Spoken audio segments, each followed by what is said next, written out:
Have you ever wondered why life becomes so much messy when we are on our subconscious healing journey? Subconscious healing is not just a part of this life, it is the part of our past lives. Because subconscious memory is not just something that we have inculcated in these lifetimes, it is with us from the very past lives also. So, in this life, we are chosen to evolve by healing our past karmas, by healing our negative habit patterns, and to evolve as a better and good human. So, first of all, congratulations to all of those who are on this journey to heal and to become a divine person. Now, coming back to the basic, subconscious healing की journey पे हमारे साथ इतने सारे downfall होते हैं। हमारे illusions जब टूट रहे होते हैं और हमारा माइंडसेट शिफ्ट हो रहा होता है, चीज़ों को देखने का, सोचने समझने का हमारा नज़रिया चेंज हो रहा होता है, जबकि हमारे आसपास के लोग उसी पुराने माइंडसेट के साथ डील कर रहे होते हैं। तो ये हमारे लिए बहुत डिफ़िकल्ट हो जाता है उन लोगों के साथ ऑपरेट करना, क्योंकि आप जो कहना चाह रहे हो वो समझेंगे नहीं, और आप वो जो कर रहे हैं वो आपको पसंद नहीं आ रहा। दिस इज़ द रीज़न लोगों की लाइफ में डाउनफॉल्स आने लग जाते हैं, उनकी जॉब्स चली जाती हैं, उनको फाइनेंशियल इश्यूज आने लग जाते हैं, कई बार लोगों के ब्रेकअप हो चुके होते हैं, ऐसे ऐसे सोल शॉक लोगों को मिलते हैं।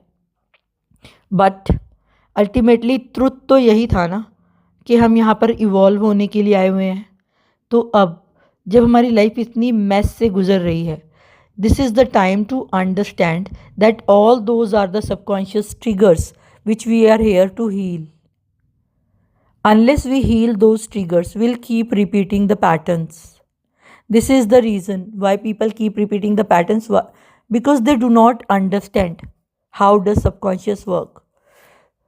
एनर्जी हीलिंग की इस जर्नी पे सबकॉन्शियस हमें हमारे वो सारे old patterns, fears, doubt, confusion surface पर लेकर आता है और दिखा रहा होता है, जिसको हमें अब कॉन्शियसली क्लियर करना है।